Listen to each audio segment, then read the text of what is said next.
bienvenue dans l'émission Parole de femmes. Nous continuons notre semaine sur la persévérance, car nous sommes des femmes persévérantes. N'est-ce pas Nadine? Oui, Annabelle. Excellent. Et toi Aurélie?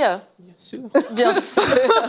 On persévère parce qu'on l'a vu, la persévérance c'est quelque chose qui est nécessaire à notre marche chrétienne, et il y a des choses, il y a des chemins par lesquels nous ne pourrons pas passer. Pourtant c'est un chemin sur lequel Dieu nous a déjà précédés, mais si nous manquons de persévérance, si nous ne saisissons pas la persévérance, malheureusement nous passerons à côté de ce chemin qui est pourtant un chemin de bénédiction, un chemin sur lequel Dieu nous accompagne, et le chemin de notre destinée. Et parce que quelquefois juste on a un petit peu peur, ou on ne sait pas exactement comment faire, comment s'y prendre, on ne sait pas si on va réussir, mais Dieu est le Dieu de la persévérance. Il est celui qui nous accompagne, celui qui nous donne la force, celui qui nous a donné l'Écriture, sa parole, qui nous dit que cette parole nous apporte du réconfort et nous permet de persévérer. Alors nous voulons mettre à notre disposition tous les outils nécessaires pour pouvoir marcher dans la persévérance et accomplir pleinement tout ce que Dieu a prévu pour nous. On l'a vu hier, il y avait des ennemis de la persévérance, et un ennemi sur lequel on a un petit peu terminé hier, c'était le fait de se contenter de la première étape, de se contenter de quelque chose de compromis en fait, et nous ne voulons pas vivre ça, et nous ne voulons pas que vous viviez ça non plus. Nous voulons vraiment que vous puissiez entrer pleinement dans les plans de Dieu, que vous puissiez expérimenter sa plénitude, et qu'il n'y ait aucun projet qui ait été formulé sur votre vie qui ne soit pas accompli parce que vous aurez manqué de persévérance. Parce que la persévérance, c'est pas un diplôme de performance. En fait, on va voir aujourd'hui que ça découle de notre intimité avec Dieu, ça découle de notre amour pour Dieu. Alors la persévérance, c'est accessible finalement pour tous. Et aujourd'hui, nous allons parler des amis de la persévérance. Les amis de la persévérance. C'est bon, hier, on a vu les ennemis. Il est pas gentil, ça, c'est pas gentil, ça, c'est méchant. Mais aujourd'hui, il y a des amis. Il y a des amis, il y a des choses qui sont dans nos vies. Et si on s'accroche à ces choses, si on laisse ces choses se manifester, se développer, mais en fait, naturellement, la persévérance va prendre place dans notre vie. Et la première des choses, c'est tout simplement notre amour et notre intimité avec Dieu. Ouais, il fallait faire un petit suspense, Annabelle. Oui. Roulement de tambour. Ah ouais, t'es meilleure pour ça. Oui, l'amour et l'intimité avec Dieu. En fait, l'intimité avec Dieu doit être vue ici comme une source, tu l'as dit tout à l'heure, une source de tout ce qui va nous permettre, en fait, de passer différentes circonstances. Moi, je me rappelle qu'il y a des circonstances que j'ai déjà traversées qui ont demandé de la persévérance, et j'ai été persévérante. Mais pendant que je manifestais la persévérance, j'étais pas en train de calculer, j'étais pas en train de me dire « Ah là, je suis persévérante dans la situation par laquelle je suis en train de passer ». Mais c'est juste la connexion avec Dieu me permettait d'avancer, d'aller toujours plus loin. Et quand la situation est terminée, c'est là où j'ai réalisé « Ah, mais tiens, ça a pris de la persévérance ». Où est-ce que je veux en venir avec ça? C'est pour dire que l'intimité avec Dieu est une source, en fait, de toutes les actions qu'on va poser dans le cadre de la persévérance. Il ne s'agit pas de nous écouter aujourd'hui parler et de dire « Ah, OK, on a dit la foi, OK, je vais prendre tel élément pour manifester la foi, etc. » La foi, c'est un élément, ça fait partie de ces choses, mais la foi ne sera que puissante et efficace lorsque ça va découler de l'intimité qu'on a avec le Seigneur. Donc, c'est une façon aussi de remettre les pendules à l'heure, tout simplement pour encourager les personnes qui nous écoutent, pour dire l'intimité avec Dieu, c'est ça la source de la force, c'est ça la source de la persévérance, c'est ça la source du renouvellement de nos pensées, c'est ça qui nous fait sortir de l'ignorance, c'est ça qui déracine et qui détruit tous les ennemis, en fait, dont on a parlé hier, et qui nous permet de nous positionner vraiment sur le bon chemin de la persévérance. Donc, on ne peut pas parler de persévérance si on ne commence pas par la base qui est l'intimité avec Dieu. Et je voudrais lire Romains 15,4. « Or, tout ce qui a été écrit d'avance l'a été pour notre instruction, afin que par la persévérance et par le réconfort que donnent les Écritures, nous possédions l'espérance, et que le Dieu de la persévérance et du réconfort vous donne de vivre en plein accord les uns avec les autres, comme le veut Jésus-Christ. Afin que tous ensemble, d'une seule voix, vous rendiez gloire au Dieu et Père de notre Seigneur Jésus-Christ. » Amen. Et moi, c'est un verset qui m'encourage beaucoup, parce que Dieu est le Dieu de la persévérance. Amen. Ça veut dire que c'est quelque chose qu'il a connu, c'est quelque chose que lui-même manifeste, et du coup, puisque je suis sa fille, je peux le manifester. C'est pas quelque chose qui sort de mon héritage, qui sort de mon identité, qui sort du royaume que je dois aller chercher je ne sais où. Non, c'est quelque chose qui fait partie de ma nature divine, le Dieu de la persévérance. Et ce que le verset aussi me dit, c'est que les Écritures donnent de la persévérance. Et quelquefois, on ne sait pas, mais comment est-ce que je peux faire pour être persévérant? Est-ce qu'il faut que je mange des carottes? Est-ce que... je sais pas. Pour tenir le coup. Et on ne sait pas trop, quelquefois, par quel bout prendre les choses. On se dit, ah, ça, c'est la foi, il faut peut-être que je devienne fort dans la foi. Mais en fait, c'est juste tout simplement le Dieu de la persévérance. Dieu est persévérance. Dieu a la persévérance. J'ai la persévérance. Donc, plus je vais m'approcher de lui, je vais voir comment il est persévérant. Il va me dire, il va m'expliquer, il va me parler sur ce sujet-là. Et il me dit aussi, les Écritures me donnent de la persévérance. Donc, juste, je vais lire ma Bible, je vais méditer. En fait, naturellement, ça va développer une certaine force, une certaine endurance qui, au final, vont faire que, comme tu l'as dit, Aurélie, je vais regarder en arrière et je vais dire, en fait, j'ai été persévérante. Je me disais pas forcément tous les jours, ouais, je suis en train de persévérer, je suis en train de persévérer. Mais le fruit, le temps qui a passé a montré finalement que, à cause de l'amour que j'avais pour Dieu, à cause de mes temps avec lui, j'ai développé naturellement de la persévérance. Tu as parlé des Écritures tout à l'heure, Annabelle. En fait, la Bible est remplie de témoignages des personnes qui ont été persévérants. Mais vraiment. Et ça, c'est comme un bon exemple, en fait, que juste en lisant... moi, je me rappelle, j'avais lu Daniel dans la fosse au lion. Je pense que j'ai déjà partagé ça. Je peux prendre même le cas des amis de Daniel qu'on a jetés dans la fournaise ardente. Mais quand tu lis leur histoire, en fait, qu'est-ce que tu réalises? Tu réalises qu'on leur a donné le choix entre adorer une statue et adorer Dieu. Mais d'où vient le fait que tu peux te placer devant un roi et lui dire « Ah, roi, vis éternellement, mais ta statue, je ne vais pas l'adorer. Et peu importe ce que tu vas faire, aujourd'hui, tu peux me jeter dans cette fournaise, il n'y a pas de problème, mais sache que je ne me prosternerai pas devant ton Dieu. Moi, je vais me prosterner devant mon Dieu. » Ça, ce genre de discours, tu ne peux pas l'avoir si tu n'as pas une intimité avec Dieu. Ce n'est pas possible. Tu ne peux pas tenir ce genre de discours si tu n'as pas rencontré Dieu face à face, si tu n'as pas vu sa puissance, si tu n'as pas vu sa gloire, au point où tu sais que quel que soit ce qui peut t'arriver, faites ce que vous voulez, mais je sais qui est plus grand, je sais qui est plus fort, et ça, c'est mon Dieu. Et ça vient de l'intimité.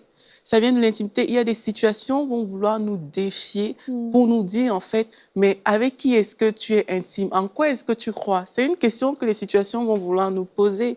Et quand tu reconnais que ton Dieu est puissant, parce que tu l'as vu à l'œuvre, ou dans sa présence, dans sa parole, au travers des témoignages, des expériences peut-être spirituel, surnaturel, que tu as vécu avec le Seigneur. Quand tu reconnais ces choses, quand la situation va venir, tu vas dire, mon Dieu est trop puissant. Mon Dieu est trop puissant devant toi, calme-toi. Et il y a quelque chose de loin supérieur à toi, en fait, qui est là. Et ça donne la force et le courage d'avancer dans la vie. Et l'intimité avec Dieu aussi nous remplit tout simplement. Je crois que des fois, quand on parle de persévérance, et puis un peu comme on a parlé depuis le début de la semaine, c'est pas tout simplement d'aller chercher un outil, d'aller chercher un tic-tac-tac, voilà, 3 étapes pour persévérer. Mais quand quand je prends du temps avec le Seigneur, quand je suis dans sa présence, que ce soit par la prière, par la méditation de sa parole, par juste même le silence tout simplement, sans même parler, il me remplit en fait. Il me remplit et il me donne en fait sa pensée. Il me donne son amour, il me donne ses réactions. Donc si je suis dans une épreuve avec mon enfant, il y a comme la pensée de Dieu en fait qui me remplit, qui fait que je suis capable de rester persévérant dans cette situation parce que je sais que voilà, cet enfant est un cadeau. Donc ça veut dire que cette étape ici va passer. La pensée de Dieu va me remplir par rapport à ce que je dois lui dire, aux paroles que je vais donner, va me donner l'intelligence par rapport à même juste des choses, des petits détails que c'est pas écrit dans un livre, c'est pas l'expérience, c'est pas ton expérience, c'est mon expérience personnelle. Mais le Saint-Esprit va me le donner comment? Si je suis habituée à être dans sa présence, tu vois. Et ça c'est super important parce que chaque personne, on a dit lundi, la vie est un fleuve, mais chaque personne a son courant. Donc ça veut dire que dans une épreuve, je ne sais pas moi, financière, ta persévérance à toi, tu l'as peut-être manifestée d'une manière, mais moi, je l'ai manifestée d'une autre manière. Mais ce détail, je ne l'aurai que si je suis dans la présence de Dieu. Et vraiment, j'encourage les personnes à aller dans la présence de Dieu, pas de façon à obtenir quelque chose. Pas de façon, des fois, on vit une situation et puis là, on est à bout. On n'a plus de persévérance. Puis là, on veut tac, tac, tac, là, je veux 3 étapes. Mais ce n'est pas une histoire de ces 3 étapes. C'est juste d'abord, juste être avec lui. Et comme tu dis, le temps va passer, tu vas te rendre compte que, ah tiens, j'ai traversé cette épreuve-là, moi. Qui l'aurait cru? Mais pourquoi? C'est parce que tu as tellement été avec Dieu. Il t'a rempli. Et au fur et à mesure même, elle est moins lourde, en fait. Le temps, il est moins lourd. C'est comme les journées, elles passent jusqu'à ce que tu finis par traverser. Et donc, c'est super important de... J'encourage les gens à aller dans la présence de Dieu, pas dans un but de recevoir, tac, tac, tac. Oui, Dieu peut nous parler et nous donner une instruction précise en sortant, mais juste d'y aller, juste pour être avec lui, en fait. Et c'est comme ça qu'il nous remplit, et c'est comme ça qu'il nous change, et c'est comme ça qu'il nous inspire. Et puis après, on est capable d'avancer, en fait. Et ça permet de renouveler les pensées. Comme tu as dit, Nadine, c'est que nos pensées ont besoin d'être renouvelées. Parce que chaque jour, on est exposé à différentes sortes de choses, en fait. Et vraiment, les personnes qui nous écoutent aujourd'hui, je prie afin que chaque jour, vous puissiez vous exposer à la présence de Dieu. Parce que chaque jour, on est exposé à différentes sortes de choses. On est exposé aux maladies, aux gens qu'on voit dans les rues, aux informations dans les journaux, etc. On est exposé à ça. Et si on ne fait pas attention, on va se dire, ah, mais c'est normal, regarde, la situation de l'autre à côté est pire que la mienne. Mais maintenant, qu'est-ce qui fait que malgré le fait que le monde peut mal tourner, toi, tu es sûr que tu vas bien tourner, que tu vas réussir, mais c'est ton intimité avec Dieu. C'est le fait que tu sois allé dans sa présence et que lui, en fait, dans la présence de Dieu, il y a ce que moi j'appelle l'espérance. Dieu met toujours en nous une espérance, même quand la situation semble terrible. Voilà. Dès l'instant où on choisit d'aller dans la présence de Dieu, il y a une espérance qui commence à germer, qui commence à naître, et cette espérance te permet de réaliser que tout est possible. L'espérance te permet de réaliser que, OK, ma situation d'aujourd'hui, ce n'est pas ma situation de demain. Et c'est ça qui te fait persévérer. Mais où est-ce que tu puises? Comme la Bible nous dit que Christ, c'est notre rocher, il est notre espérance. Où est-ce que tu puises cette espérance? C'est dans la présence de Dieu, en fait. C'est vraiment la source. C'est là où on va puiser tout ce qui nous permet d'avancer et de tenir face aux obstacles de la vie, face à tout ce qui va se dresser devant nous. Mais c'est dans cette présence, en fait. En fait, la persévérance, au fur et à mesure qu'on avance dans cette semaine, on se rend compte que c'est pas un principe, c'est pas quelque chose en 3 étapes, c'est pas une recette magique, c'est une attitude, et c'est vraiment une attitude de cœur, c'est vrai, qui est suscitée dans les temps d'adversité, mais cette attitude doit produire quelque chose. C'est pas juste une attitude, comme on l'a dit au début de semaine, juste subir pour subir, et puis être accablé pour être découragé, porter sa croix. Non, c'est parce que dans ce temps de persévérance, dans cette attitude de persévérance, on doit normalement s'approcher de Dieu, on doit entendre de Dieu, on doit être enseigné de la part de Dieu, on doit être fortifié, on doit aussi être affiné, et la persévérance doit produire du fruit. Elle doit produire du fruit. C'est vrai, c'est une attitude qui va nous amener plus loin, mais on lit que dans la Bible que oui, c'est la mise à l'épreuve de la foi qui produit la persévérance. Donc elle est suscitée par quelque chose, mais il faut que la persévérance accomplisse parfaitement sa tâche afin que vous soyez parfaitement qualifiés sans défaut et qu'il ne vous manque rien. Et en fait, c'est un peu ça l'enjeu. C'est comme quelque chose de pivot, la persévérance, mais tu as l'épreuve et puis tu as le résultat et tu te dis, là, entre-temps, de quoi est-ce que j'ai besoin? Comment est-ce que je vais passer? Est-ce que j'ai besoin de courage? Est-ce que j'ai besoin de foi? Est-ce que j'ai besoin d'audace? Est-ce que j'ai besoin de prière? On a besoin de tout ça, mais en fait, tout ça, c'est ce qui va créer tout cet ensemble qu'on appelle la persévérance. Tout ça, c'est la persévérance. Par rapport à ce que tu lis, le verset que tu viens de lire dans la version Parole vivante, j'ai souvenir qu'on dit que ça va te rendre parfait. Donc, ça veut dire que toi, tu deviens parfait, en fait. Et ce que moi, je comprends par rapport à ça, c'est que normalement, s'il y a un défi, juste le fait de régler, j'ai envie de dire, le problème, ça ne va pas changer ton caractère. C'est ça. Ça ne va pas te faire devenir une meilleure version de toi-même. Et c'est ça que produit la persévérance. La persévérance te rend parfait. La persévérance t'apprend à marcher dans l'amour. La persévérance t'apprend à aimer ton frère. Ça t'apprend ces différentes choses parce que c'est comme des petites étapes qui sont sur le chemin, qui sont devant toi pour arriver vers là où toi tu veux aller. Mais il n'y aurait pas eu ces petites étapes, tu prendrais pas naturellement, tu aurais le désir certainement, mais naturellement, ce sont pas les choses que ta chair va aimer faire en fait. Donc la persévérance permet de travailler la chair. Elle traite la chair et elle nous rend parfaits. Et une prière.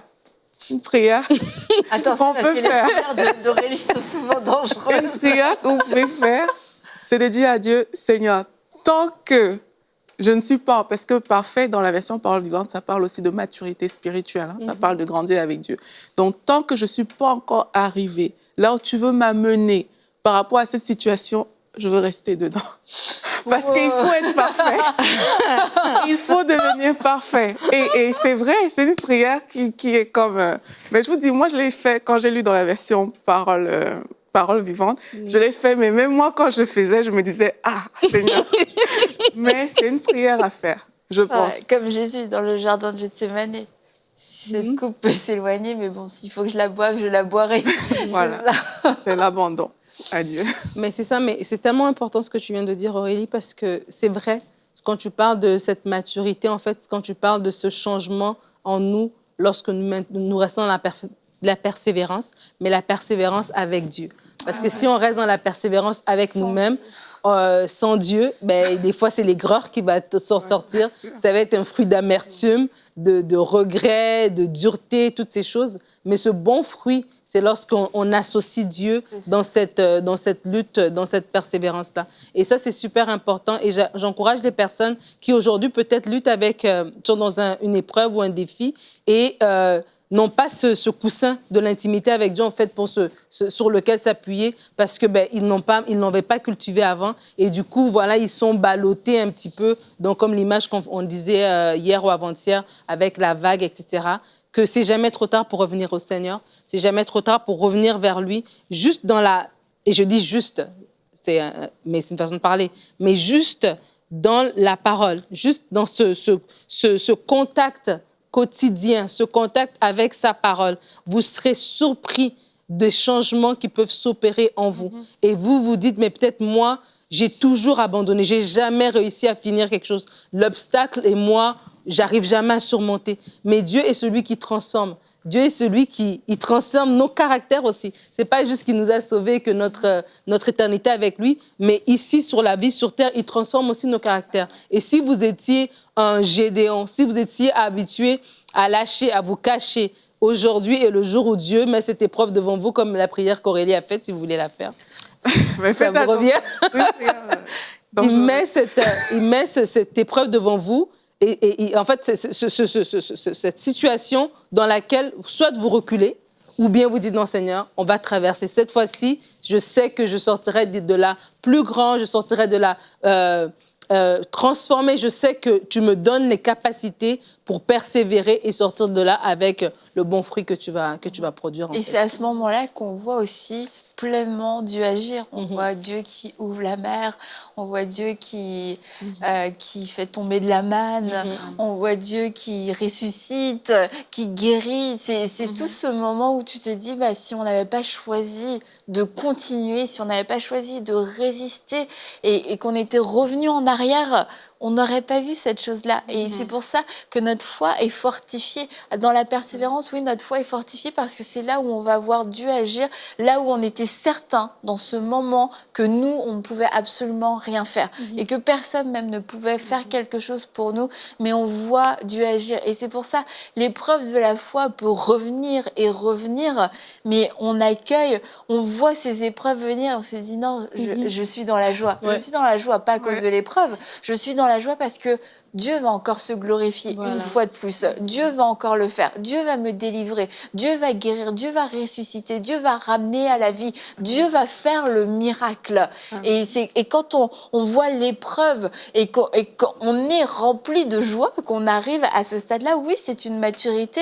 Oui, c'est une forme de maturité. C'est absolument certain. Et c'est pas parce qu'encore une fois, on est dans une pensée religieuse, gloire à Dieu pour l'épreuve qui va m'acclamer, qui va me terrasser, qui va venir me voler, me détruire et m'égorger. C'est pas ça, mais c'est gloire à Dieu, non pas pour cette épreuve, mais gloire à Dieu parce que il va se glorifier dans cette épreuve. Amen. Tu parlais des personnes qui sont sur le chemin et la Bible nous donne un bon exemple avec Jairus lui, il va avec Jésus chez lui par rapport à sa fille. Et tu as toute la foule, tu as tous ces gens-là. À un moment, on dit, ta fille est à l'extrémité, comme elle est morte, n'importe tu ne peux le mettre. C'est fini, en fait. Mais lui, il a continué avec lui. Il a continué, il a marché dans la persévérance. Et moi, sincèrement, ces choses me parlent tellement quand je lis la parole. Dans le même chapitre, tu vois la femme à la perte de sang qui arrive. Mais c'est la même chose. Elle vient, elle dit, mais si je peux seulement toucher le bord de son vêtement. Mais ça signifie quoi? C'est des personnes qui ont persévéré. Elle a persévéré face à la foule, face à toutes les personnes qui étaient là. Elle a dû se frayer un chemin pour aller toucher le bord du vêtement de Jésus. C'est la même chose qui s'est passée avec Bartimée. Quand on voit Bartimée, il dit « Fils de David, fils de David !» On dit « Mais tais-toi, pourquoi tu cries? Pourquoi tu fais toutes ces affaires-là » Il aurait pu se laisser intimider par la foule et dire « Ah, mais non, c'est bon, c'est un peu gênant de crier de toute façon devant tout le monde. » Mais il a continué à crier plus fort au point où il a attiré l'attention de Jésus-Christ. Et ça, c'est quelque chose que je crois qui est fondamental parce qu'il ne faut pas que les personnes qui nous écoutent pensent qu'on est en train de dire que, en fait, remettre la foi dans un cadre de performance aussi. C'est pas de ça qu'on est en train de parler. C'est que Dieu va faire. Il dit, il te sera fait selon ta foi. Dieu va travailler avec la foi qu'on a, mais seulement, cette foi doit toujours nous renvoyer à Jésus-Christ. Dans les cas que j'ai cités, c'est le point commun de tout. C'est le point commun des miracles, c'est le point commun de toutes ces choses. C'est que ça va toujours nous renvoyer à Jésus-Christ.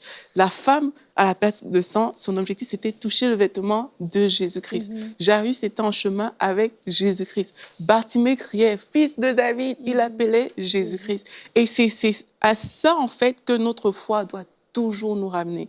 Elle va nous ramener à l'œuvre de la croix. Elle va nous ramener à ce que Jésus-Christ a fait pour nous. Et une fois qu'on va réaliser ces choses, la persévérance va s'installer, en fait, parce que l'œuvre de Christ à la croix installe, en fait, le fait que ta victoire.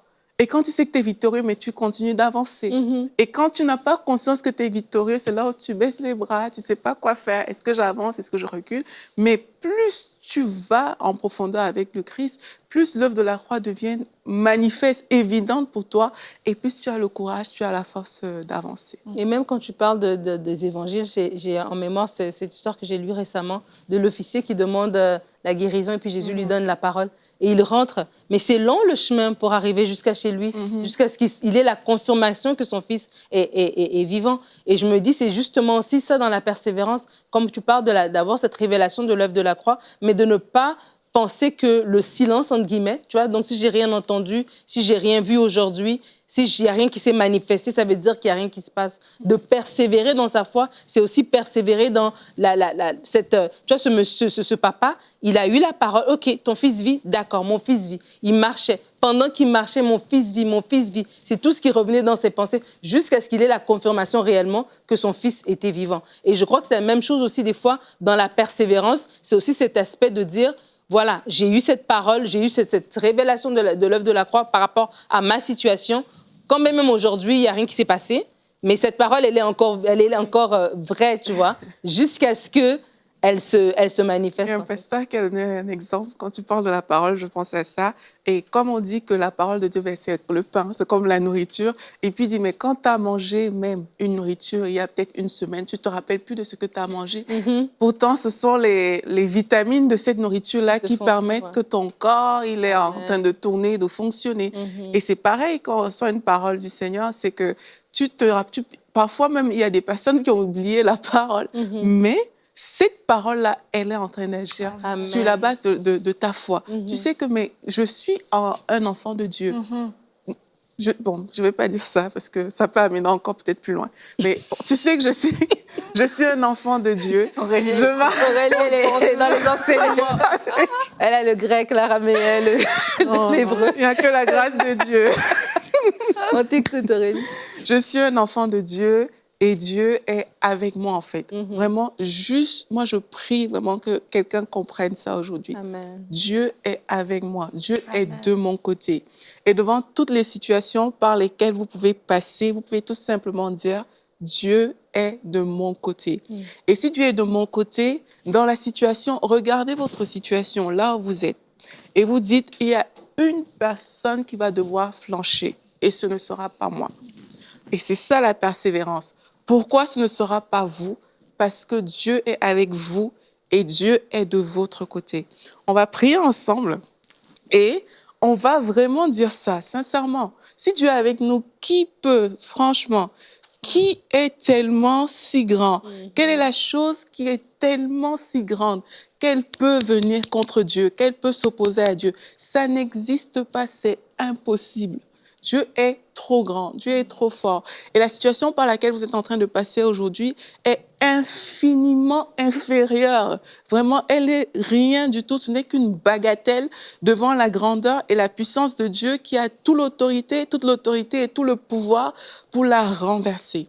Seigneur, je prie afin que, alors que tes enfants se positionnent dans une attitude de foi maintenant, que ta puissance se parle et au nom de Jésus, qu'elle renverse cette situation que ma sœur a nommée, cette situation que mon frère a citée, qu'elle soit renversée maintenant par l'autorité et la puissance de Jésus-Christ. Seigneur, nous reconnaissons qu'à la croix, tu nous as acquis tout ce qui était nécessaire pour que notre vie fonctionne à merveille. Tu as tout accompli sur cette croix et nous décidons de ne pas vivre au-dessous de ce que tu as fait. Ton œuvre est tellement grande, ton œuvre est tellement puissante et quelle que soit la situation qui va venir pour s'interposer à ton œuvre dans la vie de mon frère, dans la vie de ma sœur maintenant, je renverse cette situation par l'autorité et la puissance de Jésus-Christ. Je déclare au nom de Jésus que la voie est libre,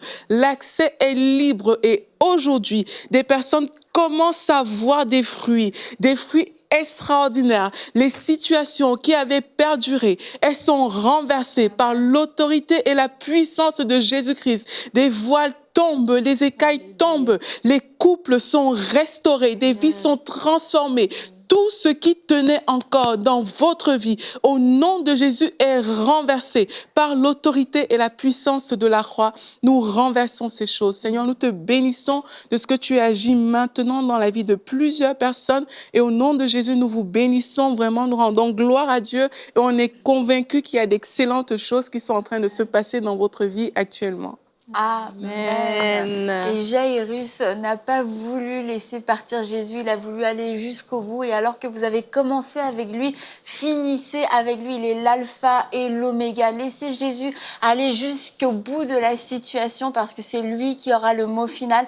Et le mot final de Dieu, c'est vie, c'est résurrection, c'est guérison, c'est délivrance, c'est restauration, c'est réconciliation. Alors nous déclarons oui que c'est Dieu qui aura le dernier mot dans votre situation et qu'il est bon pour vous et qu'il va accomplir des choses extraordinaires. Et on va se dire à demain pour une prochaine émission de Paroles de Femmes.